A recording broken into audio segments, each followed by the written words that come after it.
So we left off in the Silver Doe, and I think just as Harry is being choked to death, he's jumped into the water to get the sword, and we're told around, 360,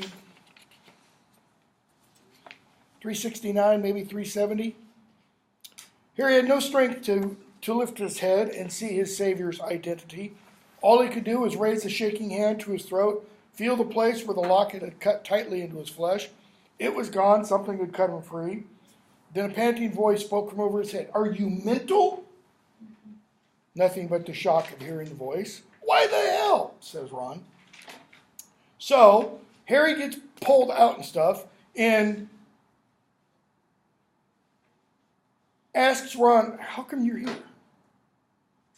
Not, an immediate thanks, because he doesn't say that prior to this. Just, "How come you're here?" "Well, I've come back. If you still want me." Okay.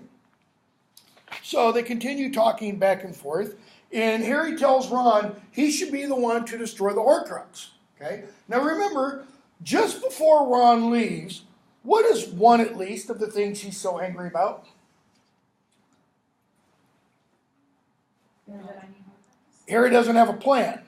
Okay, they found one Horcrux, but they had no idea how to destroy it. Now they know how to destroy it. Godric Gryffindor's sword, and now they have Godric Gryffindor's sword. So Harry says, "Come here."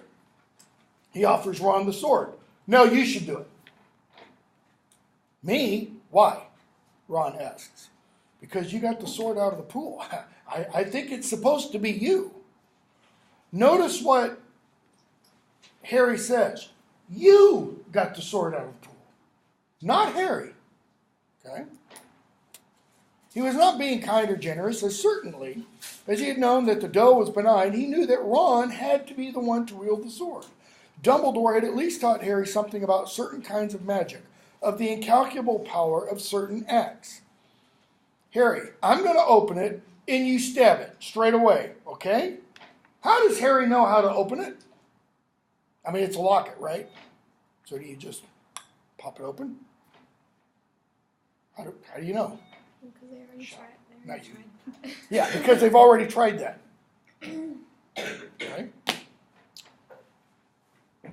You stab it straight away, okay? Because whatever's in there will put up a fight. The bit of riddle in the diary tried to kill me. Yeah, but that was a little bit different situation, because the bit of riddle in the diary had done what else in Chamber of Secrets? Possessed Ginny, gotten Ginny to kill roosters, loosed the basilisk, froze a whole bunch of people. A little bit different. I mean, it was becoming what? Okay, it already was a sentient being. It was becoming more and more real the longer it possessed Ginny. It's kind of implied. What would have happened had Harry not destroyed the diary? Ginny would have died, and Tom Riddle's 16-year-old self would have what? Become alive. Really alive. Okay? How are you going to open it? "I'm going to ask it to open using parcel talk," Harry says. Okay? "Ron, don't open it." No, don't. I'm serious." "Why not?" says Harry. "Let's get rid of the damn thing." I can't, Harry. I'm serious. You do it. "Why?" "Because that thing's bad for me. I can't handle it," Ron says. "I'm not making excuses, Harry, for what I was like, but it affects me worse than it affected you and Hermione. It made me think stuff, not think like most people. Ron means stuff I was thinking anyway. It made everything worse." What's the stuff Ron was thinking anyway? Overshadowed by Harry. Overshadowed by Harry. Go back to book 4. Harry's name comes out of the goblet. What does Ron immediately do? You put your name in. "Why didn't you tell me? We could have done it together."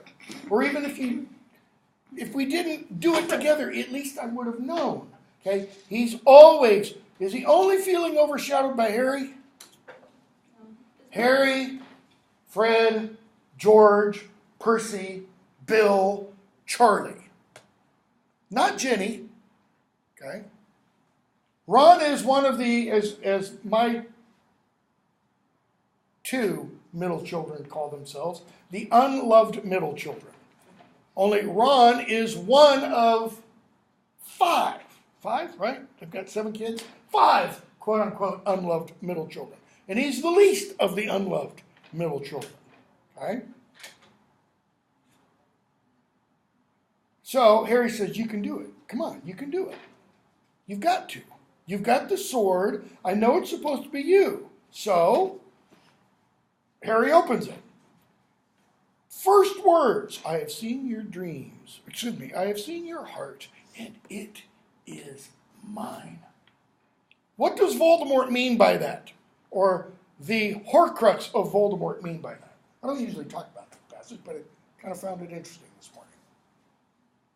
We have the same dreams and ambitions and desires. It's that middle word, ambitions.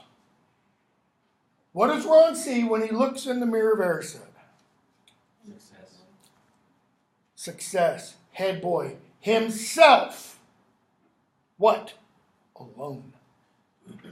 Not one of a big family. Not sidekick to Harry Potter. Okay? Not sidekick to Hermione. But success. Okay? What is one of the things Slytherin House promises you? Success. It'll take your ambition that you have. We're never told anything about Ron's ambition, right? Other than seeing that scene in the mirror. Least loved, always by the mother who craved a daughter. Well, she has one, so why is he least loved? Because it's a lie. Okay? Everything Voldemort's Horcrux utters is a lie. How is it a lie? Because a lie is anything that isn't 100% true. That's why, court of law, what do you swear to tell? The whole truth and nothing but the truth. That is, if you give 99% of the truth, that's not the whole truth. Okay? All he has to do is turn that needle just slightly off true, and it makes everything untrue. You've all had professors who have said, if there's any part of this statement, if it's a multiple choice kind of thing, if there's any part of the statement that's false, mark it as false. Okay? Least loved. Is that clear? Does Molly love Ron least? It's not clear. By the mother who craved a daughter. We're never told or shown that. Least loved now by the girl who prefers your friend. Definitely not true. Second best, okay, some truth there. Always eternally overshadowed. Eternally? How old is he? 17. Pretty far distance from eternity. Okay? Harry, stab it now. Why? Harry hears this too. It's not like the Horcrux is speaking just in Ron's mind. Harry hears the voice. Out of the locket's 2 windows. Out of the eyes, they're bloomed. Harry? Hermione. Ron yells in shock, backs away. Okay, now when he backs away, what is he doing? Cowering. Okay, cowering. What else? What does Harry need him to do? If this is the locket, it's a big one. And Ron, and it's here, and Ron's standing right here, and he's got the sword, and he backs away. What can he not do? Harry's like, run! Because Harry's got the locket sitting on a rock. He's not just holding it, because that would be stupid. He'll end up Harry the handless wizard. Stab it now. Ron yelled in shock. Harry yells again. Why return? We were better without you. You, happier. We were better without you, happier without you, glad of your absence. We laughed at your stupidity. The riddle Hermione says presumption. Who could look at you? Who would ever look at you beside Harry Potter? What have you ever done compared with chosen one. Well, the chosen one wouldn't have done diddly squat in the first book, right? Or he might have done some things, but he never would have gotten through the chess match. Stab it, Ron, stab it. Your mother confessed that she would have preferred me as a son, says the riddle Harry. Who wouldn't prefer him? What woman would take you? You are nothing, nothing compared to him. Okay? So he finally stabs it, and then Harry takes Ron to Hermione. How does Hermione welcome him back? She runs to him with open arms, slobbers him with wet kisses, right? No. Why not?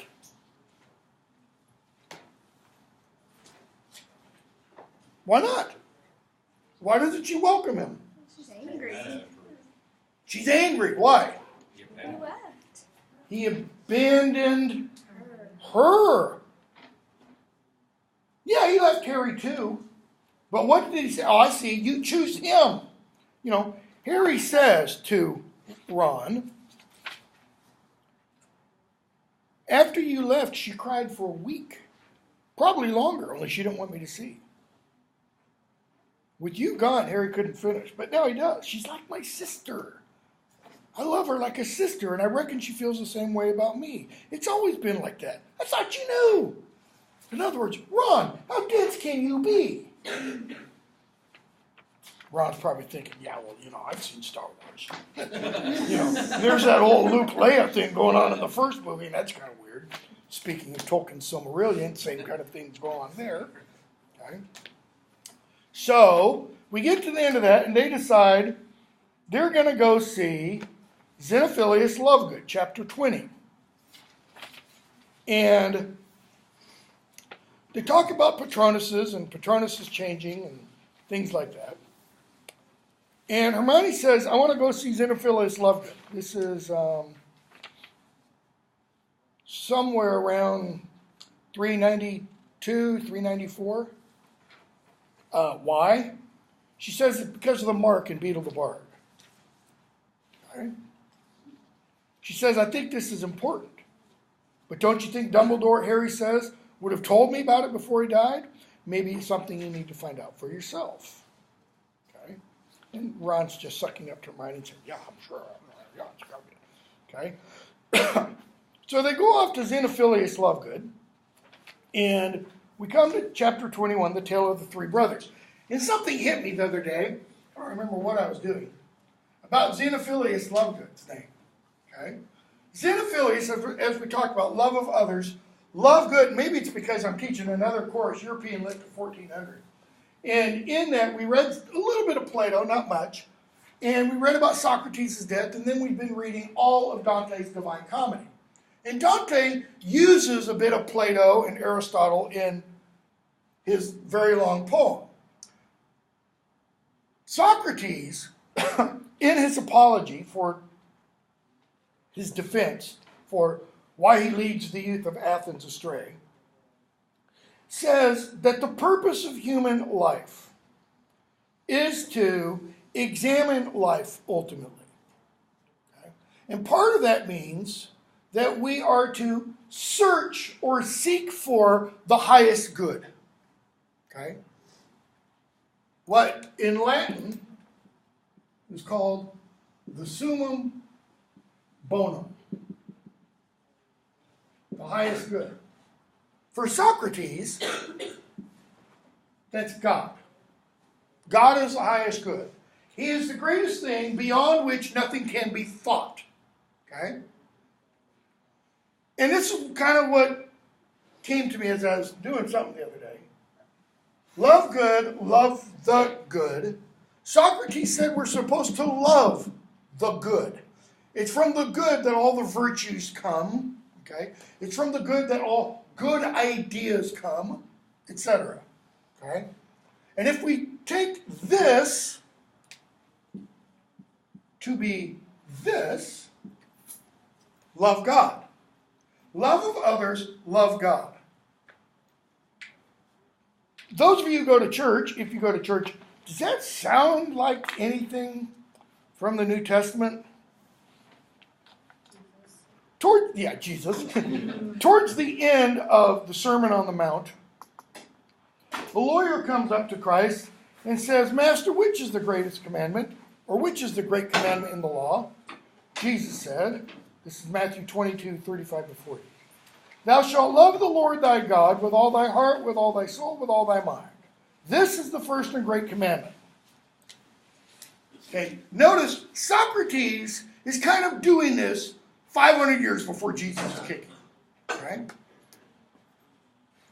And the second is like unto it. Thou shalt love thy neighbor as thyself. Well, he goes on and says, on these two commandments hang all the law and the prophets. Well, someone then asks, the lawyer then asks, well, who is my neighbor?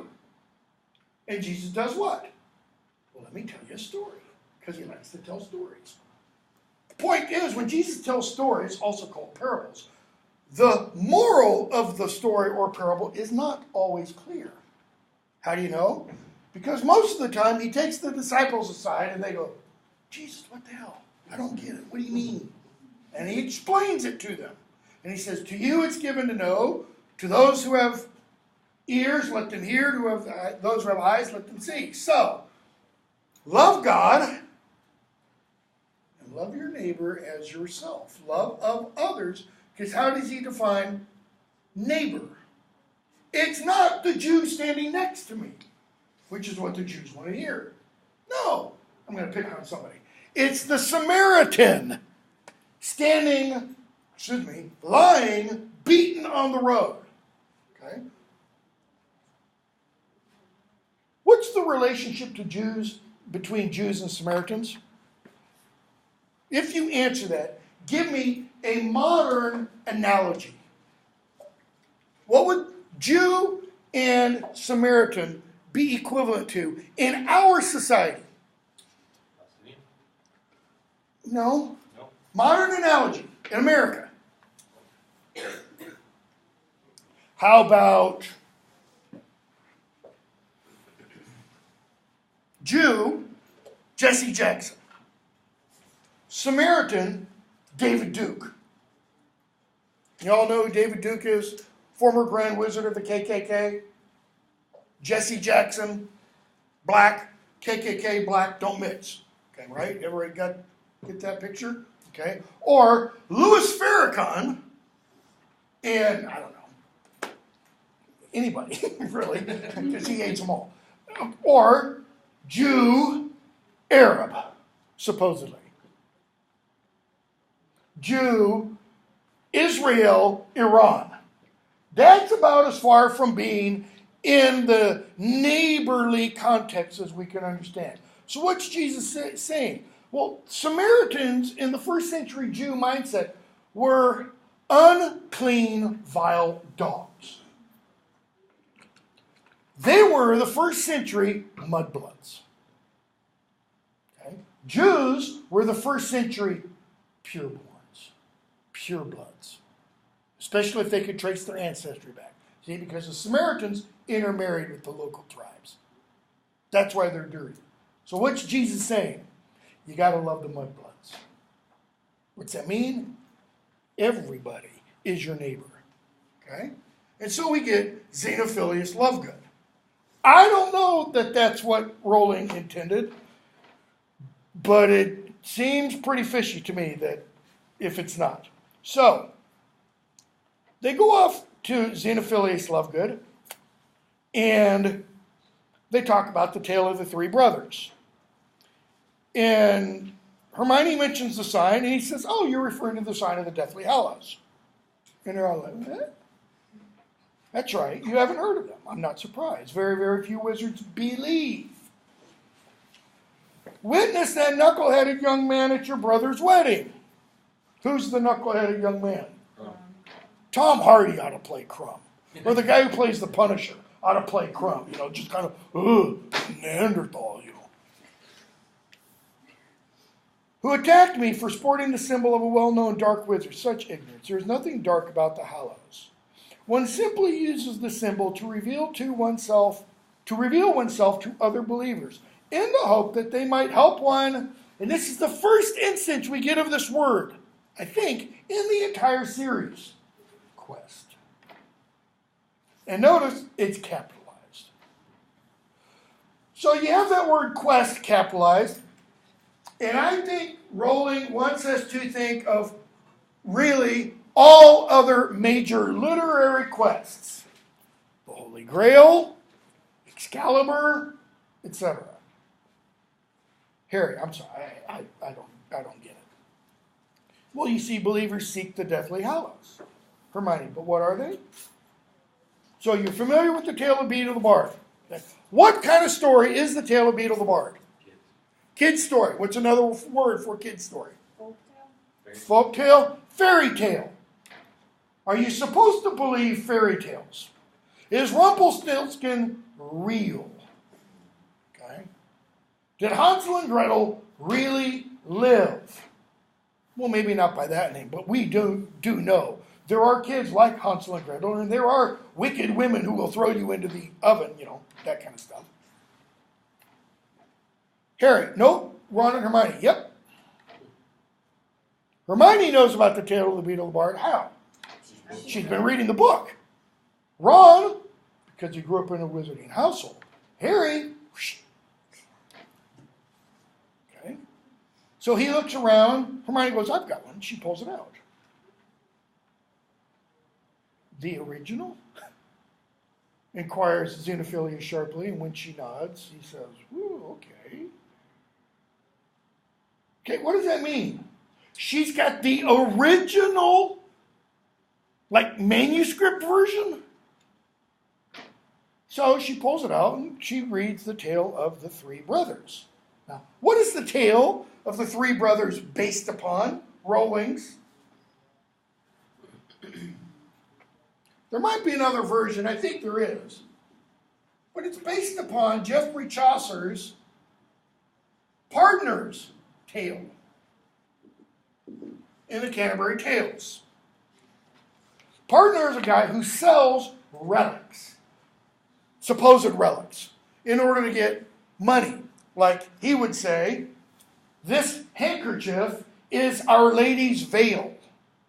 Or this handkerchief is Veronica's napkin. The napkin that St. Veronica used to wipe Christ's face when he stumbled on his way to Calvary. The only difference, of course, is that this napkin or this handkerchief does not have a face imprinted on it. The Veronica true icon, true image, supposedly has the image of Christ's face on it. In the Orthodox Church, it's called the icon of the image made without hands. Why? Because nobody painted this thing. Like the Shroud of Turin, supposedly, his face just imprinted on it. Okay? So in the tale of the Pardoner's Tale, he tells a very similar tale to this one. Three drunks. They find out a friend of theirs is dead. They ask the innkeeper what happened, and he said they met death, about a couple miles down the road. Oh, yeah, we're going to go kickers, So they drink a bunch, and they get more bottles of wine to take with them, and they go off to meet death, and they meet an old man, and the old man tells them, well, if you keep going down here, underneath the base of a tree, you're going to find a big old pile of gold.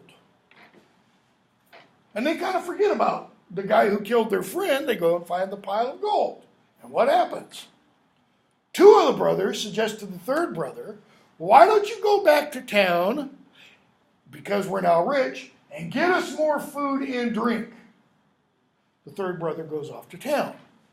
The two brothers say, all this divided by 3, we each get thirds. All this divided by 2, we each get half. We'll kill him when he comes back. Meanwhile, the one brother goes off into town, buys a bunch of food and wine, but then he also stops at the local apothecary, the pharmacist, because he thinks all of that divided by 3, we each get thirds. All of that divided by me, I get it all. And he buys poison. And he puts poison in their wine, takes it back to them. They kill him, and they drink their wine. And they all end up dead. Okay? So, we get the tale of the three brothers who are named, where are they named? I know they're named here somewhere. We'll come to the names later. So they get to the end, and what are the three hallows? We have the Elder Wand, Resurrection Stone, and the Cloak of Invisibility. Invisibility. Too many eyes there. So, those are the Deathly Hallows. The Elder Wand, Resurrection Stone, Cloak of Invisibility. Hermione goes, yeah, but there's no mention of the words Deathly Hallows. Well, of course not. That's a children's tale. Told to amuse rather than to instruct. Those of us who understand these matters, however, recognize that the ancient story refers to three objects or hallows, which, if united, will make the possessor master of death. Now, when he says the children's tale is told to amuse rather than to instruct, is he saying that seriously? Because I don't think he is. I think he means that sarcastically. That is, Hermione is reading this thing on a very literal level. And he's trying to get her to see sometimes the meaning is what? A little bit deeper down. Okay? Ron, so when you mean master of death, conqueror, vanquisher, whichever term you prefer. Okay? Hermione goes, but how can you possibly believe? Luna has told me all about you, young lady, said Xenophilius. You are, I gather, not unintelligent. In other words, you are smart, but painfully limited, narrow, close-minded. Hermione, okay. We all know there are such things as invisibility cloaks. They're rare, but they exist. But the third hallow is a true cloak of invisibility, he says.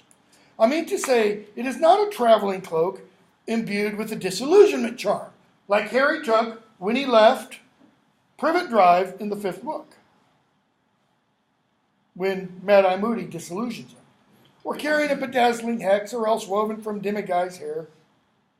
We are talking about a cloak that really and truly renders the wearer completely invisible and endures eternally, giving constant and impenetrable concealment, no matter what spells are cast at it. So, does it only give concealment if someone tries to reveal you with a spell? Because that would not be very useful, it seems to me. Mad-Eye could see through it. Who else can see through it? Dumbledore can see through it. So, back again, Harry. And Harry takes the cloak off. Dumbledore's like, I don't need a cloak to make myself invisible. So how many cloaks have you seen like that? And Hermione's going, well, if you really want to know. So, he says, exactly. None of you have ever seen such a thing. The possessor would be immeasurably rich. And Harry's thinking. She says, okay. So we'll admit that one exists. What about the resurrection stone? What of it? Well, how can that be real? Prove that it is not. Okay, what's he asking for? Evidence. Prove the impossible. Prove that that stone does not exist. In other words, he's saying its existence has already been postulated. You have to prove the opposite. She said, that's ridiculous. How can I possibly prove it doesn't exist? Do you expect me to get hold of all the pebbles in the world and test them? I mean, you can claim that anything's real if the only basis for believing in it is that nobody's proved it doesn't exist.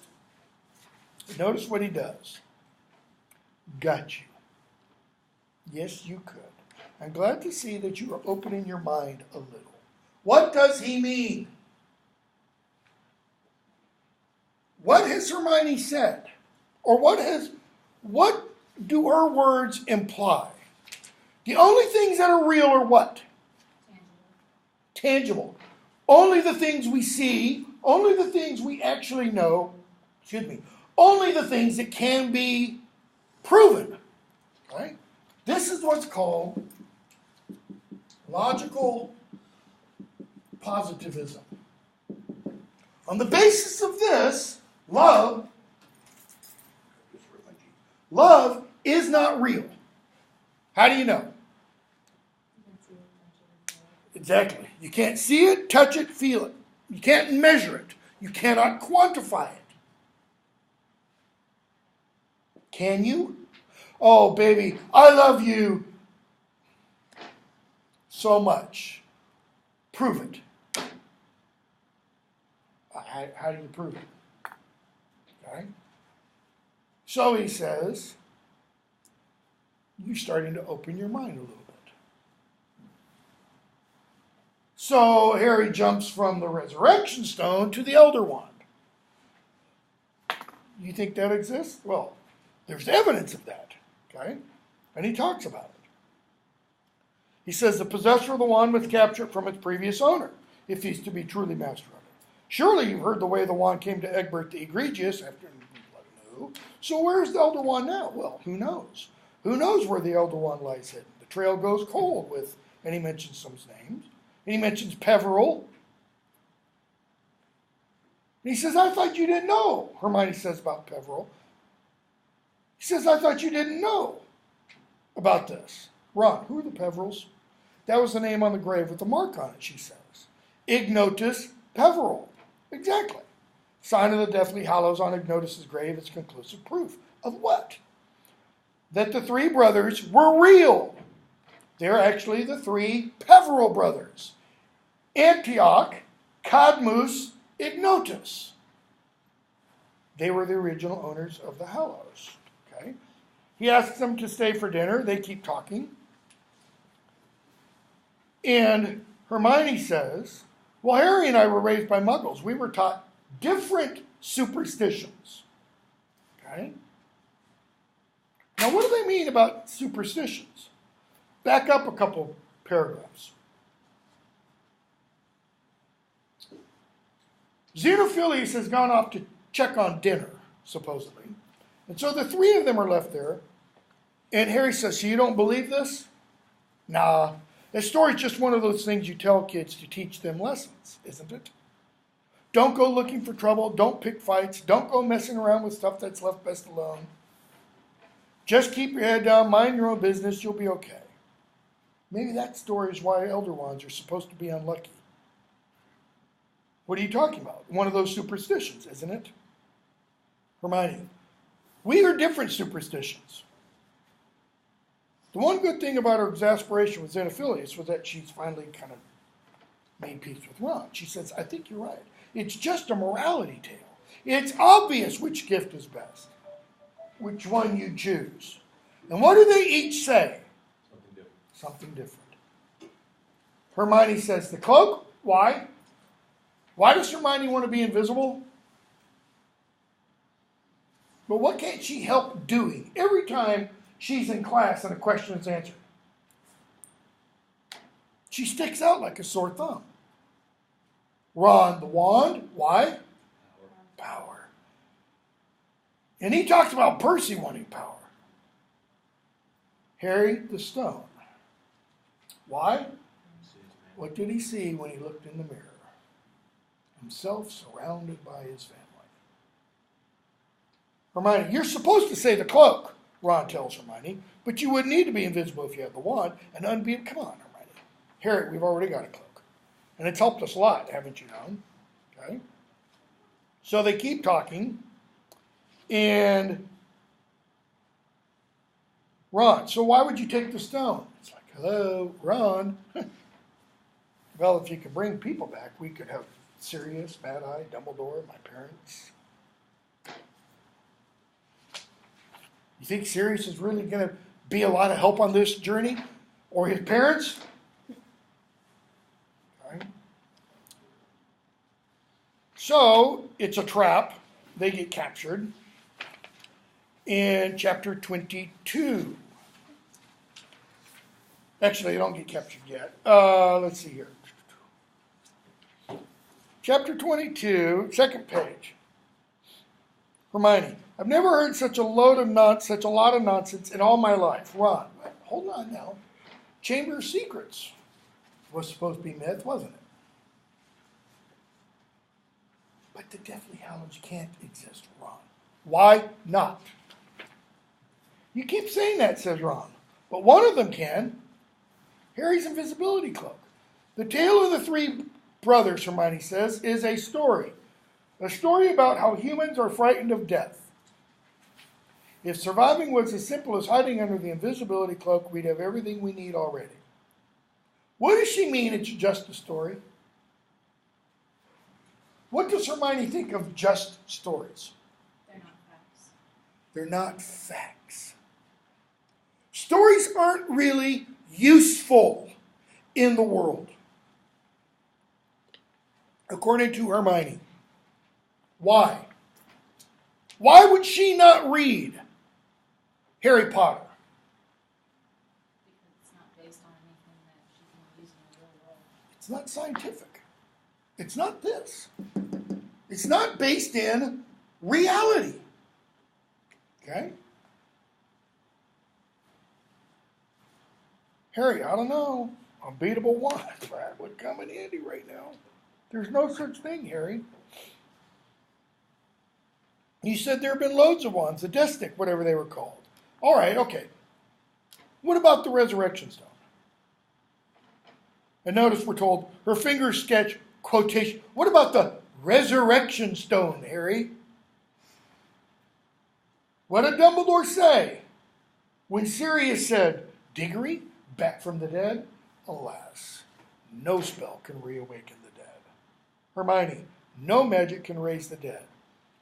When my wand connected with you-know-who's, it made my mom and dad appear in Cedric. But they weren't really back, Harry. They were pale imitations. Aren't the same as truly bringing someone back to life. Yeah, but pale imitations aren't what? Aware of what is happening right here, right now, going on. They don't intervene. But the girl in the tale didn't really come back, Harry says. The story says that once people are dead, they belong with the dead. But the second brother still got to see her and talk to her. He even lived with her for a while. In other words, Harry's saying, I don't think the stone's going to bring, if I had it, my parents really back. What does he mean? You can at least talk to them. Yeah. There's that temporary kind of aspect to it. Right? So, they keep talking. And suddenly, it came to Harry in one shining piece. The memory that had stirred at the sound of the name Peveril. A filthy old man brandishing an ugly ring in the face of a ministry official. Marvolo Gaunt. What? Who? You know whose grandfather? In the Pensive with Dumbledore. Marvolo Gaunt said he was descended from the Peverils. Ron and Hermione looked bewildered. They're like, so, the ring that became the Horcrux. Marvolo Gaunt said it had the Peveril coat of arms on it. I saw him waving it in the blow from the ministry's face. Hermione, what did it look like, Harry? Nothing fancy, maybe a few scratches. Ron, you reckon it was this sign again, the sign of the Hallows? Harry, why not? Okay, so they keep talking. And Harry kind of comes around and says, I think it's in here. The rings, he left me the ring. It's in the snitch. You reckon? Why not? Okay. And Harry finally comes around and says, Voldemort is after what? Does Voldemort want to reawaken the dead? No, he wants the dead to stay dead. Except for the inferior, because they can't hurt him. Okay? Does he really want an invisibility cloak? If Dumbledore can make himself invisible, so can Voldemort. No, he wants the Death Stick, the Elder Wand. Okay? So what does Harry start thinking he needs to do? Order one first. Get to Hallows first. Okay? So now there's disagreement. He thinks Hallows, Hermione thinks Horcruxes. What page is this? 440, 39, 38, 37, 36. Somewhere around 435 or so. Harry doesn't sleep well. He's thinking, he's got the snitch, I open it to close. But what's the close? Why couldn't he have the stone now? If only he had the stone, he could ask Dumbledore these questions. And the wand, the Elder Wand, where was that hidden? Harry wished his scar would burn so he could see Voldemort's thoughts. Hermione wouldn't like that, of course. But then, she did not believe. Well, earlier in the book, what was Harry's problem? It said everybody wanted him to choose to believe. Xenophilius had been right, in a way, limited, narrow, closed-minded. Truth was that she was scared of the idea of the Deathly Hallows.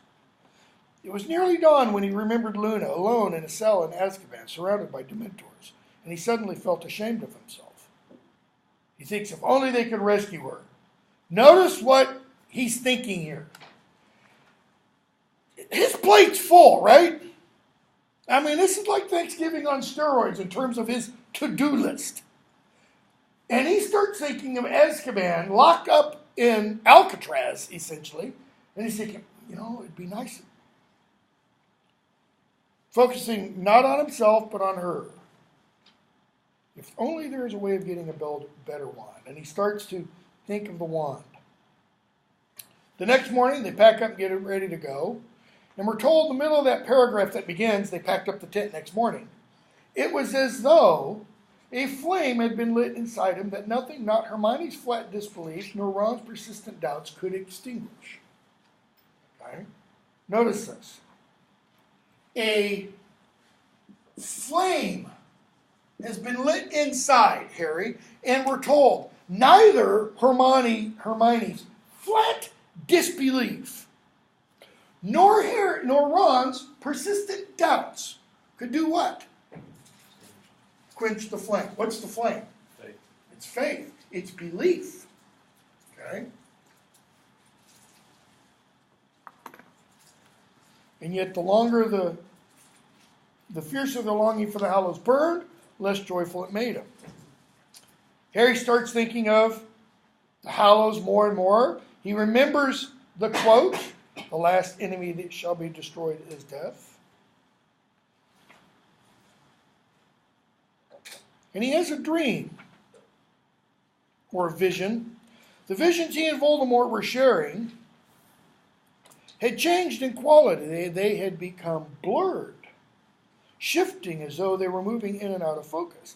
Harry was just able to make out the indistinct features of an object that looked like a skull and something like a mountain that was more shadow than substance.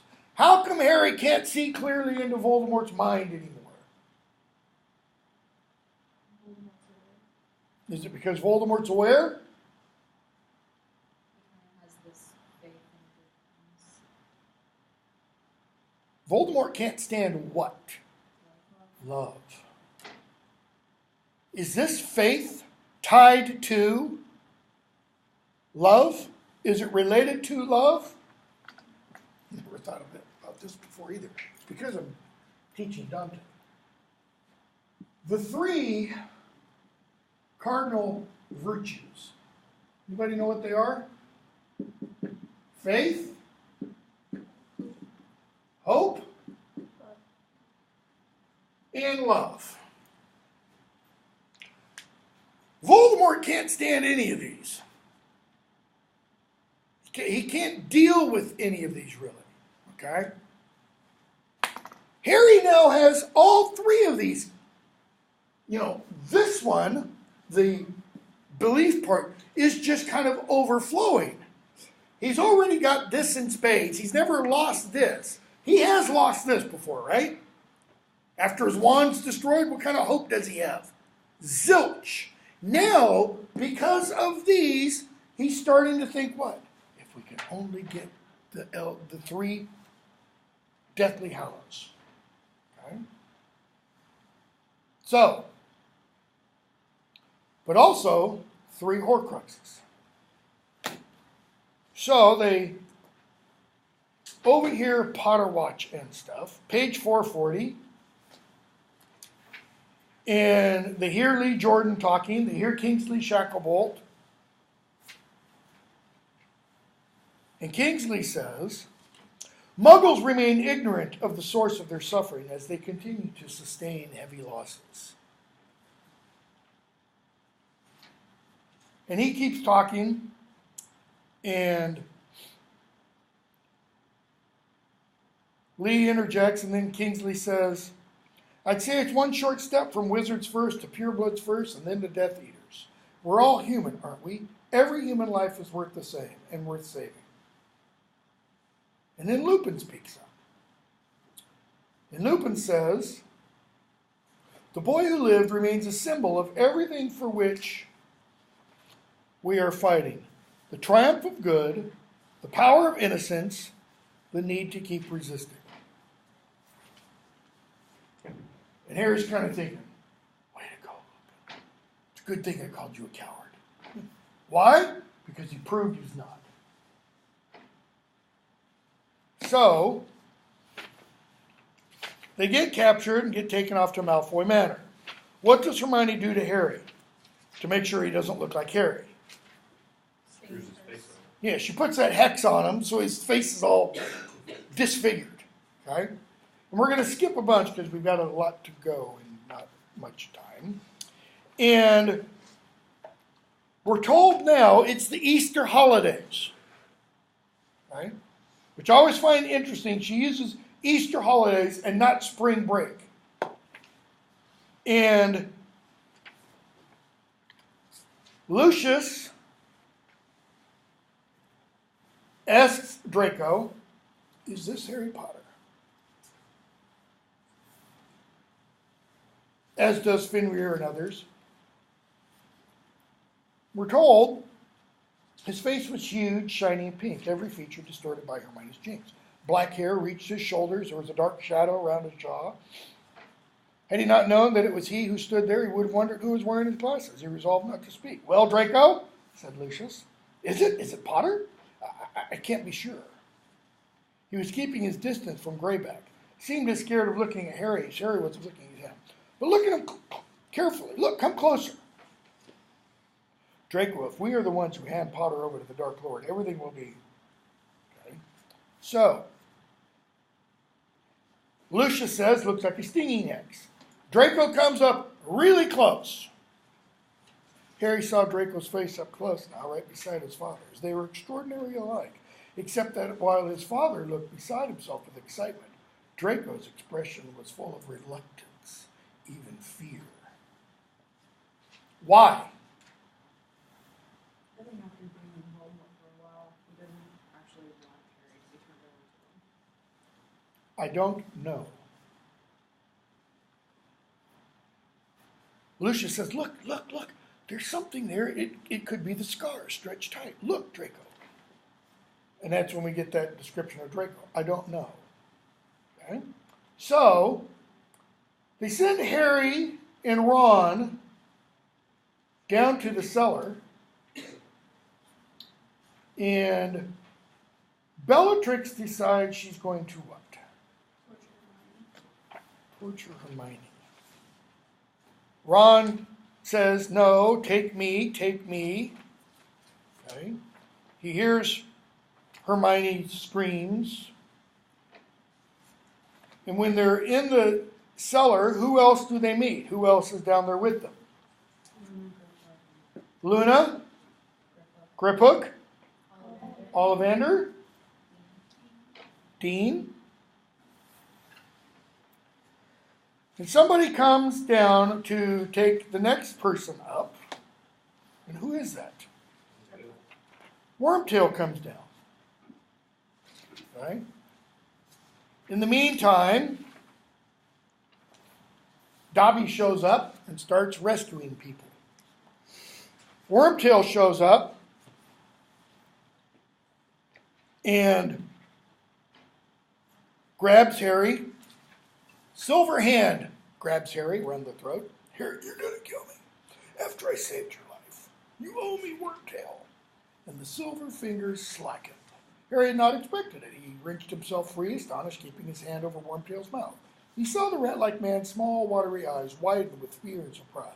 He seemed just as shocked as Harry at what his hand had done, at the tiny, merciful impulse it had betrayed. And he continued to struggle more powerfully. And then what happens? The hand, which has left Harry's throat, goes to Wormtail's. Harry tries to stop it. Pettigrew was reaping his reward for his hesitation, his moment of pity. He was being strangled before their eyes. They try to stop it, but they can't. Okay? Griphook tells Bellatrix the sword they have is a fake. And what happens? Dobby gets them out of there. They arrive at Shell Cottage, and we're told the very last page. Dobby, is this Shell Cottage? Harry whispers. Have we come to the right place, Dobby? And the little elf stood feet from him. Dobby sways. No, help!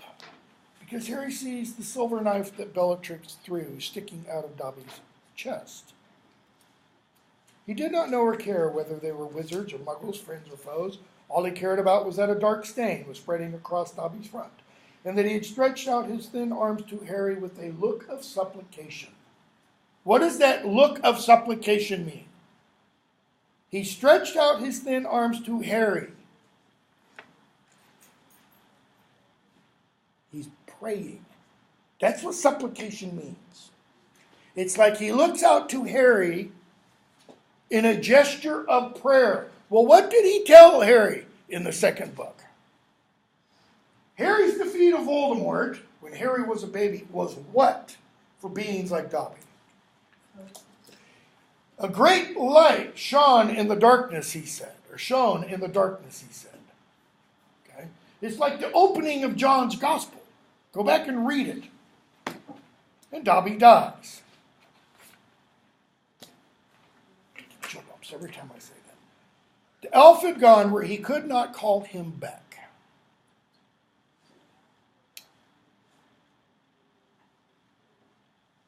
And we get a description of the sea. And then Fleur comes and Dean comes. Yet Harry's grief for Dobby seemed to diminish what? Voldemort's rage. Because he got called back to Malfoy Manor, and Harry gave him the slip again. Harry says, I want to do it properly, not by magic. Why is burying Dobby not by magic doing it properly? Dobby is a completely magical being. Because magic's been used against him in his time of enslavement. Okay. It's a good answer. Why else? It's entirely possible.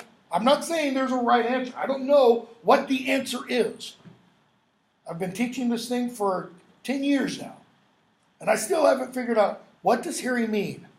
Properly, not by magic. It's almost like a sign of respect because Dobby did so much for him. He can do this small bit of actual physical work for him. Physical exertion, like she's saying. Blood, sweat, and tears. Yeah. The physical exertion helps deal with pain. People who are depressed, really depressed, one thing that can help them is to make them work. And I don't mean sitting at a computer typing numbers. I mean physical work. Why? It wears them out. Because what needs to happen? They need to shut this thing down. Okay? They need to get so tired, so worn out, they can't think. Okay? So what happens? Harry starts digging. He dug with a kind of fury, relishing the manual work, glorying in the non-magic of it. For every drop of his sweat and every blister felt like a gift to the elf who had saved their lives. Remember earlier when we talked about why do they need to get Mad Eye's body? Okay, so that the Death Eaters don't desecrate it. Well, what else? Because there is something special about the body, the physicality of the body. Harry, I think, is showing here that he's not a dualist. It's not only the spirit world that's important. The physical world is just as important. His scar burned, but he was master of the pain. Remember the 5th book? I said it's pretty much about one thing, self-control. Harry's got it now. He had learned control at last, learned to shut his mind to Voldemort. The very thing Dumbledore had wanted him to learn from Snape. Why? Because of these 3 things. It's his love of Dobby that gives him this control, as well as his love for Hermione and Ron and everybody else who is suffering. Just as Voldemort had not been able to possess Harry while Harry was consumed with grief for Sirius, so his thoughts could not penetrate Harry now. Grief, it seemed, drove Voldemort out, though Dumbledore, of course, would have said it was love. Why? Because you don't grieve for somebody unless you love them. And notice what's going on. Dumbledore would have said it was love. Meaning what? And Dumbledore was right. And understanding blossomed in the darkness. What's the darkness? Is it just the darkness outside? No. It's the grief. It's the darkness in Harry. The steady rhythm of his arms beat time with the thoughts. Hallows, Horcrux, Hallows. And he thought of Wormtail, dead because of one small unconscious impulse of mercy. Dumbledore had foreseen that. How much more had he foreseen? Okay. And Harry wraps Dobby in his coat. And what else happens? He's given a hat. He's given socks. Why? How free is he? Free at last, the old Southern spiritual says. Thank God Almighty, I'm free at last. Free of what? Free of what Pope Gregory the Great wrote in a hymn in the 6th century, this valley of tears. Okay? And finally, somebody says, well, we ought to say something. Why? It's a funeral. It's appropriate. Luna, thank you so much, Dobby, for rescuing me from that cellar. It's so unfair that you had to die when you were so good and brave. I'll always remember what you did for us. I hope you're happy now. And Harry inscribes on a stone, here lies Dobby, a free elf.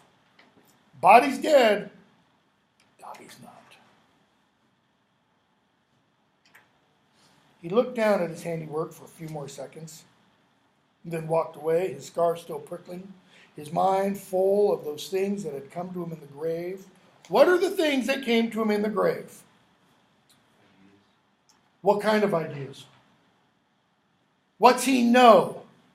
What he has to do. Next step. It's not Hallows. It's Horcruxes. What else? He tells Bill, I need to talk to Griphook, and I need to talk to Ollivander. And he goes and he talks with them. And here he remembers the piercing blue eye he'd seen out of the mirror fragment. Help will always be given at Hogwarts. He remembers. He looked out over the ocean and felt closer this dawn than ever before, closer to the heart of it all. The heart of what? Death? His purpose? Prophecy? He knew that Voldemort was getting there too. In other words, he knows what Voldemort's thinking. And he knows, Harry knows, now where the Elder Wand is. And he knows Voldemort is not there yet, but he's almost there. Harry understood and yet did not understand. His instinct was telling him one thing, his brain quite another. What's his instinct? Why instinct and brain? Why are they opposed? Instinct your gut. Instinct's your gut. What else can that be? It's not rational. It's the opposite of reason. The Dumbledore in Harry's head smiled, surveying Harry over the tips of his fingers, pressed together as if in prayer, smiling, coming, that way, Harry, you did it. Harry, you gave Ron the Deluminator. You understood him. You gave him a way back. And you understood Wormtail too. You knew there was a bit of regret there. And if there's a bit of regret there, what else does that mean? There is a bit of in Wormtail. Good. There's a bit of good. It's like, I didn't mean it. I'm sorry. And if you knew them, what did you know about me, Dumbledore? Am I meant to know but not to seek? Did you know how hard I'd find that? Is he meant to know but not to seek? No. It's just the opposite. It's not an accident. He's a seeker in the first book. Only thing is, what's he seeking? Is it stupid little, snitches? Nope. What's he seeking? Books 1 through 7. True. About? So, Bingo. He is he is seeking the answer to the question that everybody, at some point in their life has to ask. Why am I here? What is my purpose? Do I matter at all? Did you know how hard I'd find that? Is that why you made it this difficult? So I'd have time to work that out? And in his mind, he sees Hogwarts. He speaks to Griphook and Ollivander. What does Ollivander explain? Do you have to kill somebody in order to take possession of the Elder Wand? Well, no. All you have to do is defeat them in a duel. Or defeat them. Okay? And Ollivander says, the wand will give its allegiance to the one who defeats the owner of the wand. Harry says, I took this wand from Draco Malfoy by force. Can I use it? Yes, Ollivander says. Subtle laws govern wand ownership. Conquered wand will usually bend its will to its new master. What should we know at that point? Malfoy was the master of the Elder Wand. And here, Harry has defeated Malfoy, therefore, as he's going to say. So, they do the Warner Brothers ride at Gringotts. It's entirely why I think it's there. Because she's already signed the Warner Brothers contract by the time this book is written. It's to create a ride. Okay, so they ride the dragon out and everything. I'm skipping a bunch. And he gets the cup. Let's see here. And they go off to Hogsmeade in 20 minutes. Let's see if we can finish this. And he meets what? Whom? Who rescues him just outside? Aberforth, the goat charming weirdo. Okay? What does Aberforth tell Harry after they start talking to him? This is about page 560, 61 or so. Harry says, I've got to do this. Got to? Got to? Why got to? He's dead, isn't he? Let it go, boy, before you follow him. Save yourself. Harry, I can't. Why not? You're in the Order of the Phoenix. I was. It's finished. Next. All right. Harry says, Obias Doge mentioned her, that is, your mother and sister, to us. That old Burke thought the sun shone out of my brother's every orifice. He did. So did plenty of people, you three included by the looks of it. Harry kept quiet. He doesn't want to express the doubts and uncertainties about Dumbledore that had riddled him for months. Why? He had made his choice while he dug Dobby's grave. In other words, he what? He chose to believe. He decided to continue along the winding, dangerous path indicated for him by Albus Dumbledore, to accept he had not been told everything that he wanted to know, but simply to trust. To trust means what? You believe. Okay? Doesn't mean you know everything. So, they talk a lot. 567. Aberforth kind of breaks down, talks about what happened to his sister. Hermione says, oh, I'm so sorry, so sorry. Harry, he was never free. Because Aberforth says, and Albus, he was free. He got to leave. He was never, never. And he talks about what happened in the cave. All right. Next page. Aberforth says, why didn't Dumbledore tell Harry to hide? Why didn't he say to him, take care of yourself, Harry? Because sometimes you've got to think about more than your own safety. Sometimes you've got to think about the greater good. What does he mean? Sacrifice himself for the good of everyone else. Sometimes you've got to think about what? Someone else. Not yourself. Okay? You've got to do something for somebody else, even though it may cost you. You're 17. Boy, notice what he's saying. You're just a boy. You're just a kid. Harry, I'm of age.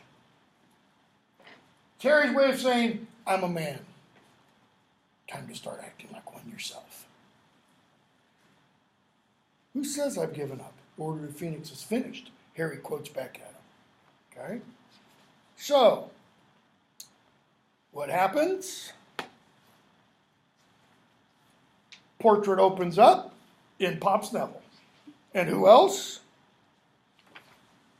The whole DA starts, pouring out of this picture. Okay, so we're going to skip a bunch.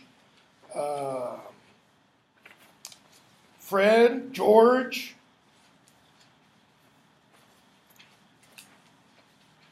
Percy shows up. Let's go to the sacking of Severus Snape. Harry gets into Hogwarts,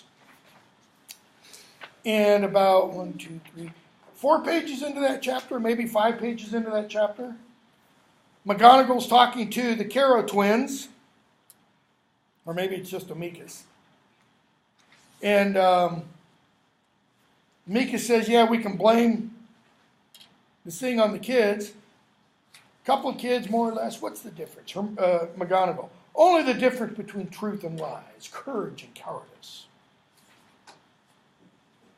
I shall not permit it. Excuse me. And he moves forwards until he was offensively close to McGonagall, his face within inches. Not a case of what you'll permit, Minerva McGonagall. Your time's over. And he spits in her face. Harry pulls the invisibility cloak off, says, you shouldn't have done that. Crucio. And he kind of goes, whoa, I see what Bellatrix meant. You need to really mean it. Why is it okay for Harry to do this when this is an unforgivable curse? Is he doing it for his own pleasure? No. He's doing it for what? Honor. Honor, a virtue. He is defending McGonagall. Harry, he spat at you. Potter, that was very gallant of you. But don't you realize, in other words, not a smart thing, you shouldn't be here. Okay? So, skipping a bunch again. This is when Percy comes in and admits to being a fool a couple pages before the Battle of Hogwarts. I was a fool, Percy says. I was an idiot. I was a pompous prat. And Fred finishes the sentence for him.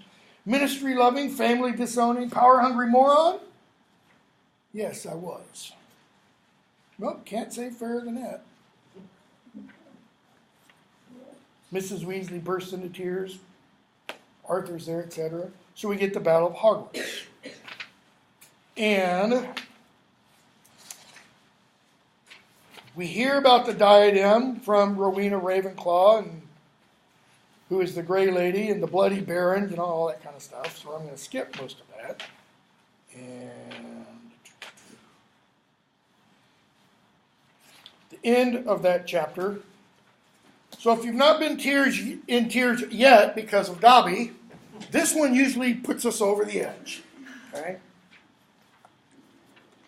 I usually have a hard time talking about Dobby. In several classes I've had to stop talking for a minute or so. Fred nearly does it. Because we come to the end of that chapter, the wall's been blown away, and Hermione was struggling to her feet in the wreckage, and 3 red-headed men were grouped on the ground where the wall had blasted apart. Okay. Grouped on the ground kind of implies 3 dead Weasleys. Harry grabbed Hermione's hand as they staggered and stumbled. No, no, no, no, Fred. And it's Percy. Fred was the one who finished Percy's thought for him.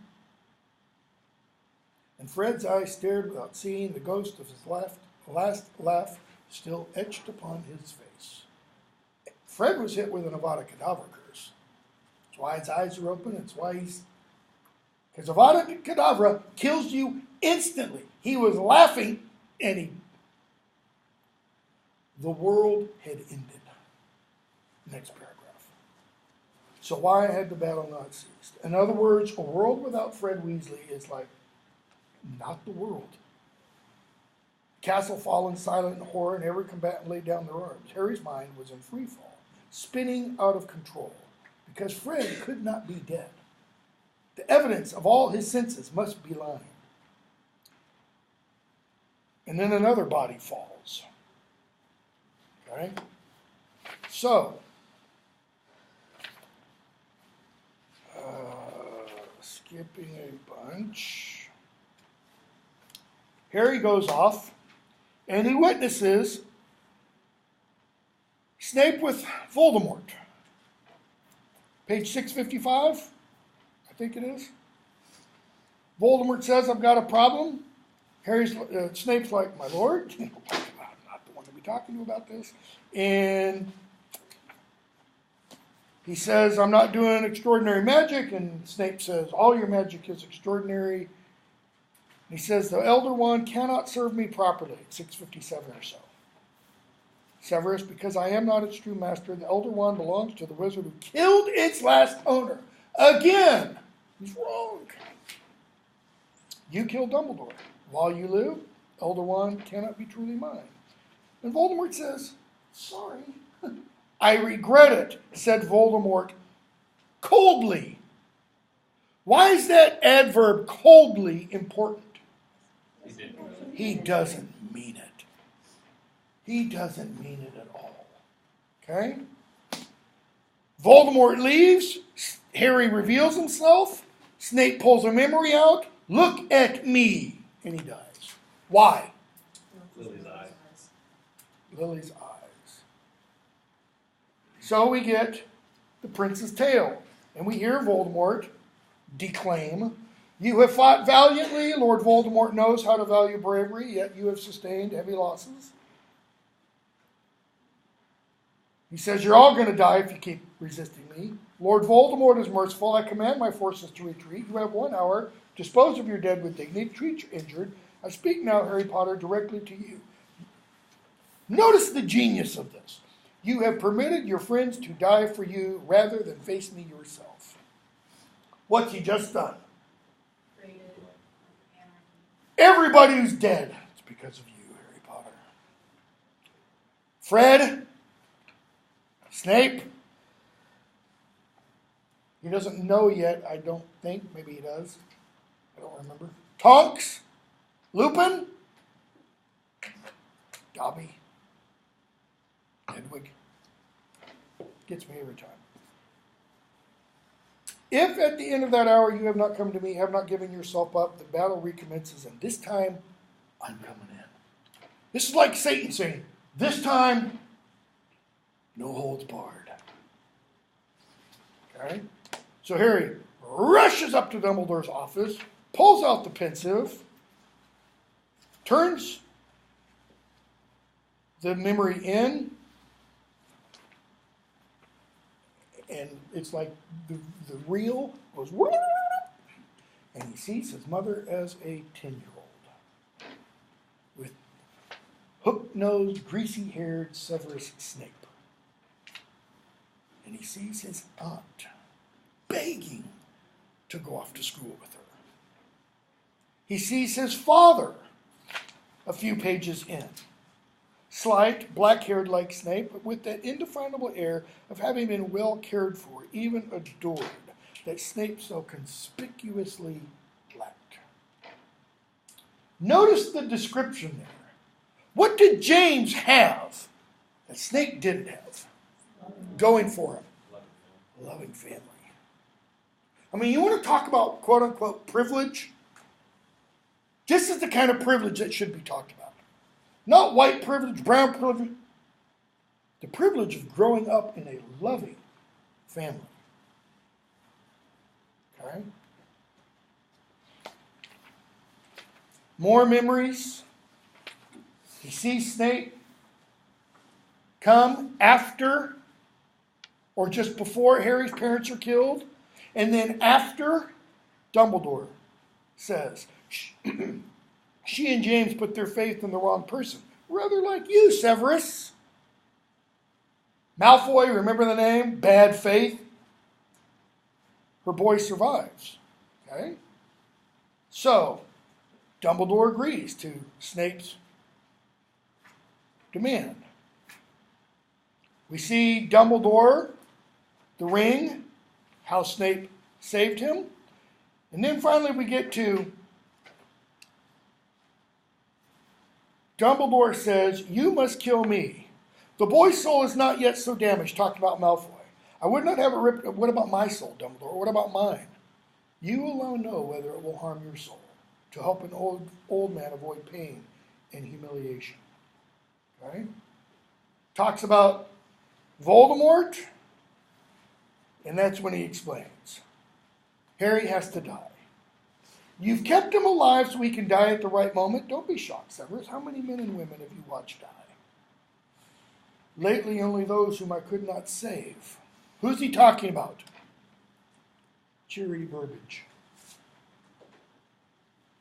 Actually, no, that's wrong, because Dumbledore's dead by then. I spied for you, lied for you, put myself, and now you've been raising him like a pig for slaughter? Here he comes back down. Chapter 34. The forest again. Finally, the truth. He's been seeking, now he knows. Harry understood at last that he was not supposed to survive. His job was to walk calmly into death's welcoming arms. What did he understand towards the end of book 6? Dumbledore finally gets through. It was the choice, the difference between being dragged into the arena and what? Walking in, head held high.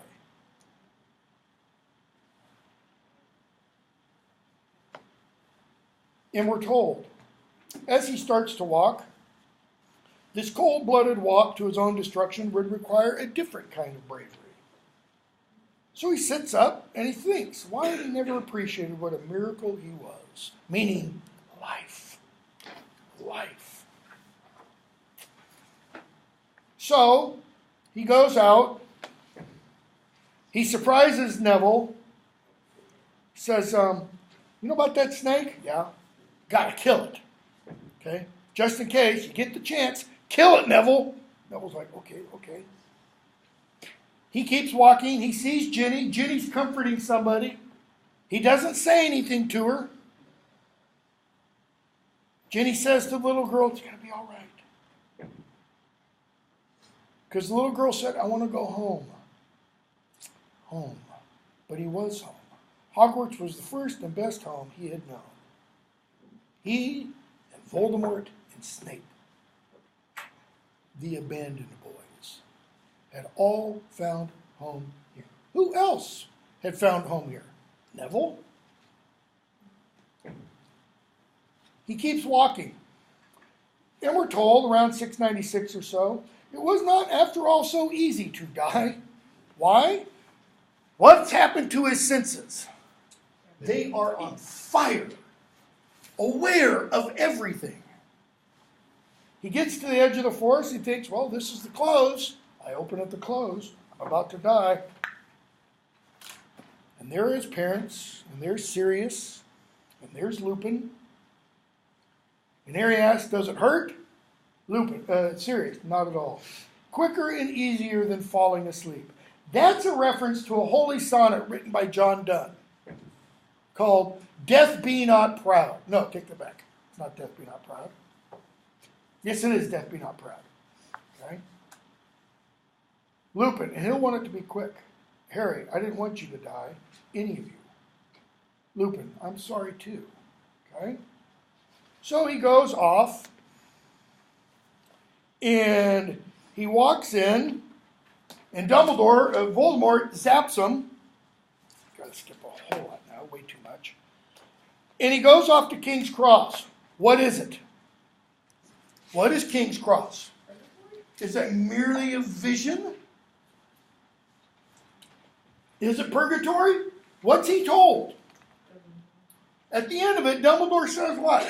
Harry says, so I could go back or I could go on. Dumbledore says you could.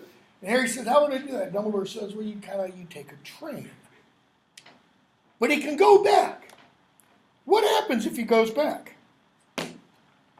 Dumbledore says, last page, if you choose to return, there's a chance he may be finished for good. I cannot promise it, but I know this, Harry. You have less to fear from returning here than he does.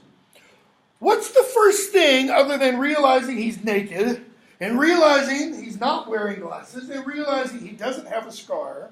What's the other first thing Harry realizes in this place? That weird thing. That weird thing crying under the other chair.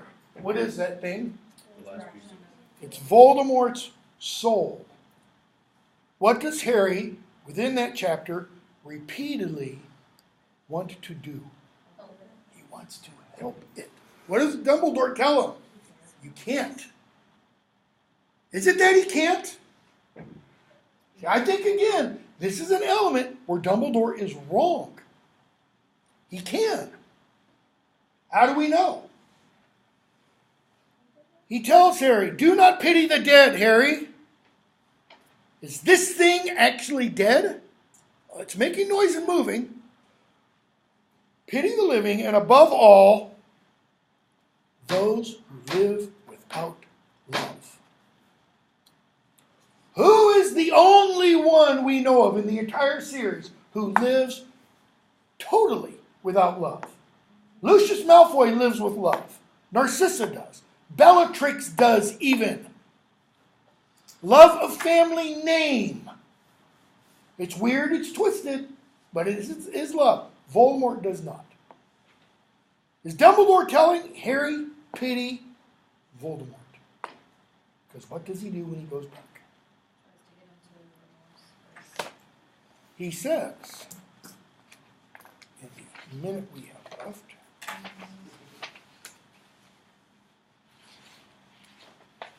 page 738. You won't be killing anyone else tonight. Don't you get it? I was ready to die to stop you hurting, but you didn't, Harry. But I meant to, and that's what did it. I meant to, in other words, I leaned over the crib that all the people are in. I did what my mother did. And you did it again. You don't learn from your mistakes. Okay? I meant to. I've done what my mother. They're protected. You don't learn from your mistakes, Riddle. Oh, no, not love again. He says, yep, it is. So what does Harry say? Try for some remorse. He says, Snape was Dumbledore's man. I defeated Malfoy. Snape didn't defeat Dumbledore. Try for some remorse, Riddle. What is this? It's your last chance. It's all you've got left. I've seen what you'll be otherwise. Harry is offering him the opportunity to put himself together again, to be whole and complete. Be a man, a real man. You dare? Yes, I dare. He says, okay, you want to think today's your lucky day? Go ahead. Avada, Expelliarmus, and Voldemort drops dead. And then what does Harry do? I know I'm a minute over. The sun rises just as Harry defeats Voldemort. Red and gold shine all over, colors of Gryffindor. And what else? Harry walks around to everybody. They wanted him there with them, their leader, symbol, their savior, their guide, and that he had not slept, that he craved the company of only a few of them. They don't care. He must speak to the bereaved, clasp their hands, witness their tears, receive their thanks, hear the news. It's like the scene in the one, not Catching Fire, what's your name's books? Mockingbird. Mockingjay. Yeah, it's like the scene where Jennifer Lawrence's character is walking around in the hospital and people are calling out her name, and it's not like she's healing them. She's doing what? Giving them hope. Okay? Harry's doing the same. Okay? I'm not going to talk about that a lot. We're out of time anyways. So, thank you all. I enjoyed the course. Hope you did. Hope you learned something out of it that you hadn't known before. Don't forget the final due, whatever the date is I put on that sheet. I think it's Tuesday? Monday. Is it Monday? Okay.